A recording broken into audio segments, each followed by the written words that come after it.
Bonsoir à tous. En effet, nous allons approuver le règlement intérieur qui a donc été présenté d'une part au bureau municipal du 13 octobre, mais aussi en commission administration intercommunalité le 10 novembre en visioconférence, ce qui n'était pas toujours très évident, mais bon, on y est arrivé. Donc ce règlement intérieur est établi juste dans les 6 mois qui suivent l'installation. En effet, il est fixé par le conseil municipal, mais son contenu est défini au moins en partie par le Code général de collectivité territoriale. Il doit comprendre des dispositions obligatoires relatives à la consultation des projets contrats du service public, au régime des questions orales, au bulletin d'information, au débat d'orientation sur le budget. Le règlement intérieur comprend aussi des dispositions complémentaires qui déterminent les règles de fonctionnement des conseils municipaux, la périodicité des séances, la tenue des séances et le déroulement des débats, le compte-rendu des débats et des décisions, les règles de fonctionnement des commissions de travail, l'organisation politique du conseil municipal. Vous l'avez bien sûr eu en annexe numéro 1. Je voulais juste notifier un point qui a été donc rajouté et qui me paraissait important, d'une mise à jour.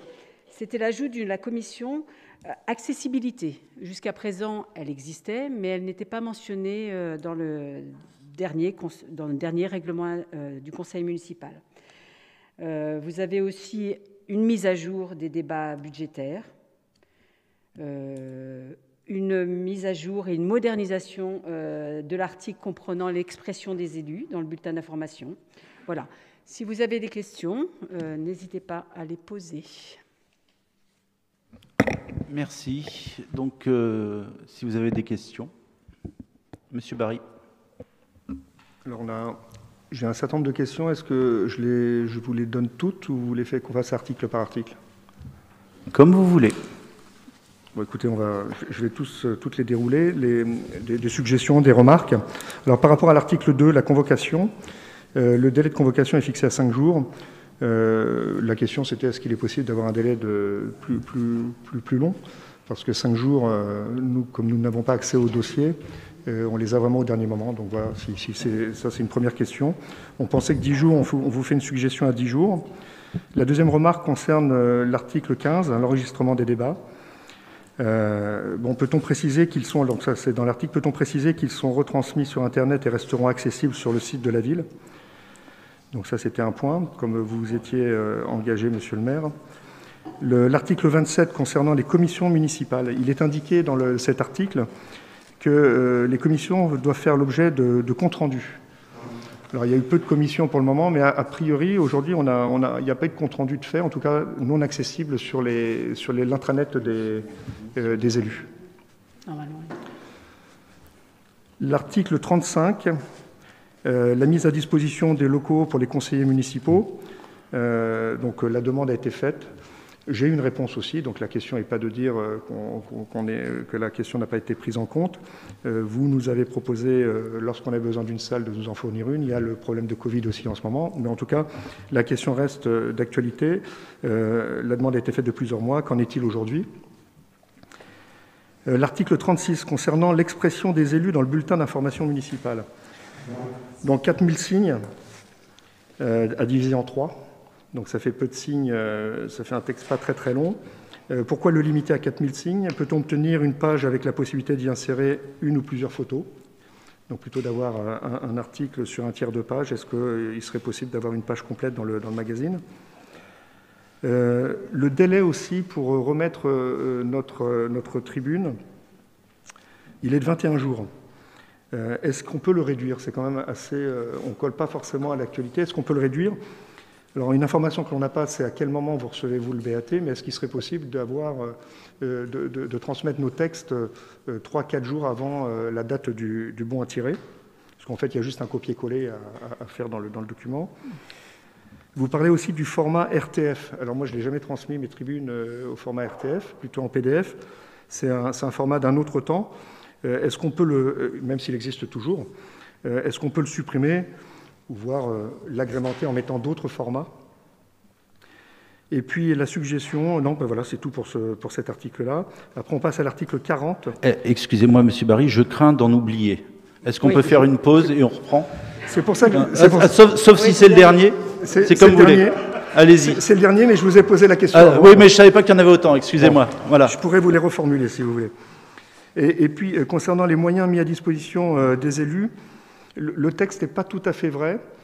Il est vrai dans le sens où la mairie met à disposition des iPads, mais pas à l'ensemble des élus, puisque les élus conseillers communautaires l'ont à travers Saint-Quentin-en-Yvelines. C'est juste une précision, parce que c'est vrai que la mairie ne m'a pas transmis. Je n'ai pas besoin de 2 iPads, donc celui de Saint-Quentin me suffit, mais c'est juste une précision dans l'article qui n'est pas si précis. Voilà. Merci. Est-ce qu'on peut... vous me donnez le mot-clé et je vous réponds. Hein, et on les prend les uns après les autres comme ça, s'il vous plaît. Le premier mot, c'était l'article 2 sur les convocations, sur le délai, qui nous paraît un peu court. Alors, le délai de 5 jours, je vous rappelle que c'est le délai minimum légal, hein, d'accord, que l'augmenter, effectivement, va rogner aussi sur le travail des services, encore une fois. Hein, donc, alors, est-ce qu'on peut mieux faire? Peut-être, parfois, je ne sais pas, mais en tout cas, je ne peux pas m'engager à ce que ce délai soit augmenté, parce que des fois, ce ne sera pas possible. Voilà. Après le deuxième, oui, pardon. Article 15 sur l'enregistrement des débats. Donc vous souhaitez qu'il soit mentionné que le lien restera, enfin en tout cas que le document restera, c'est bien ça? Oui, l'idée c'est de préciser que les retransmissions seront bien toujours disponibles sur le site internet de la ville. D'accord, donc nous le notons. Tout simplement parce que sur YouTube, à un moment donné, ça peut disparaître. D'accord. L'article 27 concernant les commissions municipales et les comptes rendus. Alors les comptes rendus, normalement, il y en a. Voilà. Alors, si vous n'y avez pas accès, donc je ne sais pas si c'est le cas pour tous ou pas, mais normalement, vous devriez les retrouver. Donc, mais c'est bien prévu, Monsieur Barry, donc ils y seront. L'article 35 sur la mise à disposition des locaux aux conseillers municipaux de la minorité. Alors, c'est en cours, ça va se débloquer dans les jours qui viennent, Monsieur Barry. Voilà. Donc effectivement, pour l'instant, c'était une solution intermédiaire hein, de mise à disposition de salles, mais vous aurez très bientôt, comme effectivement le groupe de M. Pape, vous aurez effectivement un local. C'est une question de jour. Merci. Article 36 concernant les 4000 signes. Alors, augmenter on va dire l'importance des tribunes, c'est bien évidemment, c'est 2 choses. C'est soit augmenter le nombre de pages du Guyancourt Magazine, d'accord, c'est-à-dire que ça a un coût, bien évidemment, ou alors c'est à la place d'autre chose. On est bien d'accord. Donc, pour l'instant, effectivement, on a toujours fonctionné avec ce tiers de page. Peut-être que ce n'est pas suffisant, je ne sais pas, mais en tout cas, il n'est pas prévu pour l'instant d'augmenter cette part. Alors, est-ce qu'on peut, c'est un complément à votre propos, est-ce qu'éventuellement on pourrait prévoir une page un lien sur le site internet avec une page dédiée au groupe minoritaire? On va étudier ça, Monsieur Barry. Et le dernier point qui était l'article 40 sur les moyens informatiques mis à disposition des... Effectivement, vous n'avez pas eu de tablette de la ville. Voilà, je n'en ai pas non plus, par exemple, puisque, comme vous, j'ai celle de l'agglomération. Donc, vous souhaitez qu'on le précise, si j'ai bien compris? Oui, ben, c'est simplement voilà. que l'article n'est pas en conformité avec... D'accord, puisque tout le monde n'a pas, effectivement, cette tablette fournie par la ville, je l'entends. C'était tout. Très bien. Y a-t-il d'autres remarques sur ce règlement intérieur? Non. Alors, nonobstant effectivement les remarques de M. Barry, auxquelles j'ai apporté une réponse, je vous propose de passer au vote. Donc, pour ce règlement... Ah, Ali Benaboud. Rappelez que sur la page concernant le nombre de signes, j'imagine que vous me rectifierez si je me trompe, mais la réglementation nous dit que le nombre de signes peut être proportionnel, ou alors je me trompe en fonction du nombre de nombre de personnes dans chaque groupe. Et ouais, c'est plus complexe. Le choix ah oui, c'est beaucoup plus complexe. Mais en tout cas, le choix que nous avons fait, c'était de diviser en nombre égal. Absolument. Donc c'est une faveur que vous nous faites, en fait. Oh, c'est pas une faveur, ça s'appelle de la démocratie, Monsieur Barry. Voilà, de l'ouverture d'esprit. Y a-t-il d'autres remarques? Non. Alors nous allons passer au vote. Donc pour ce règlement intérieur qui est pour, n'oubliez pas de lever les deux mains, s'il vous plaît, puisque vous êtes nombreux à avoir des pouvoirs. Je crois que nous sommes unanimes. Je vous en remercie. Et, Monsieur Chancelier, vous avez une déclaration.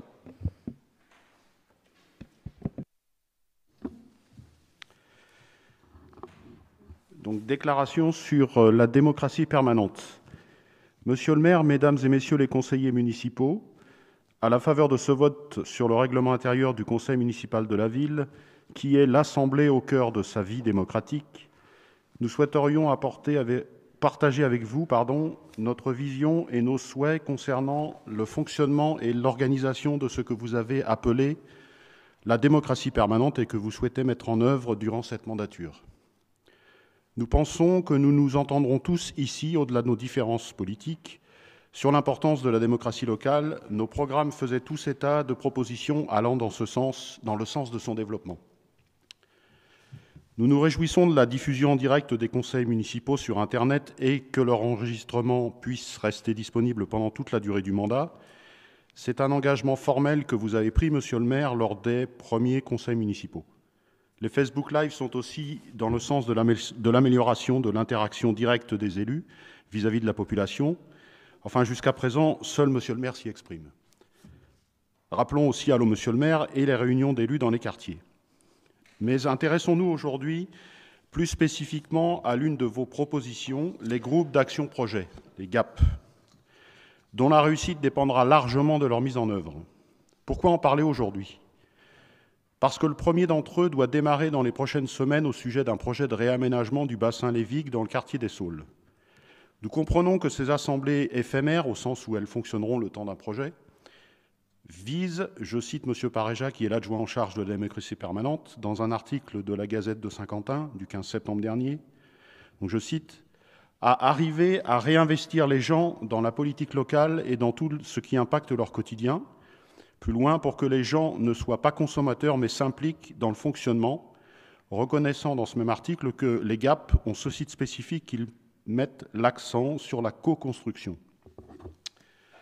Il est aussi précisé que les GAP seront constitués d'autant de Guyancourtois volontaires que tirés au sort pour former un groupe de 8 à 10 personnes. Nous comprenons aisément à la lecture de cet article qu'il est impératif, avant leur lancement, de pouvoir disposer d'une charte de fonctionnement claire et dûment documentée, garantissant la transparence des travaux, mais aussi la constitution de ces groupes. À ce jour, nous n'avons pas connaissance de l'existence d'un tel document. C'est pourquoi nous profitons de cette délibération pour vous proposer, par cette déclaration, que lorsque cette charte sera élaborée, ce qui, nous l'espérons, ne saurait tarder, elle soit présentée en conseil municipal pour y être formellement débattue et adoptée par un vote, comme le fut ce règlement intérieur du conseil municipal. Que chaque groupe politique constituant le conseil municipal puisse y désigner un représentant, pas nécessairement un élu, afin d'en garantir, aux yeux de la démocratie représentative sortie des urnes en juin dernier, c'est-à-dire ce conseil municipal, le fonctionnement transparent et la garantie de préservation de l'intérêt général, premier devoir des élus. La réussite des consultations pour lesquelles la majorité municipale de Guyancourt souhaite activer ces GAP en dépend, en particulier sur les grands projets à venir, comme le quartier des Savoirs, par exemple. Ils ne doivent souffrir d'aucun entre-soi. Nous parlerons probablement, lors d'une prochaine assemblée, d'une autre structure que vous souhaitez mettre en place, les conseils citoyens, qui feront sans doute donc l'objet d'une prochaine déclaration, quand ceux-ci seront mis en place officiellement. Rappelons juste ici qu'il en existe un seul à Guyancourt, celui du quartier du Pont du Routoir, mais qu'il ne s'agit pas d'une initiative de la majorité précédente, puisqu'il ne doit son existence qu'à une obligation de l'État, la loi du 21 février 2014, dite de programmation de la ville et de la cohésion urbaine, qui imposa sa création pour le quartier du Pont du Routoir, qui a été défini comme quartier prioritaire de la ville. Les élus du groupe Ensemble Agissons pour Guyancourt restent très attachés à ce que l'exercice de la vie démocratique soit toujours transparente, respectueuse des personnes et des biens, dans l'intérêt général. Nous vous remercions de votre attention. Merci. Vous nous communiquerez donc pour que nous puissions annexer votre déclaration.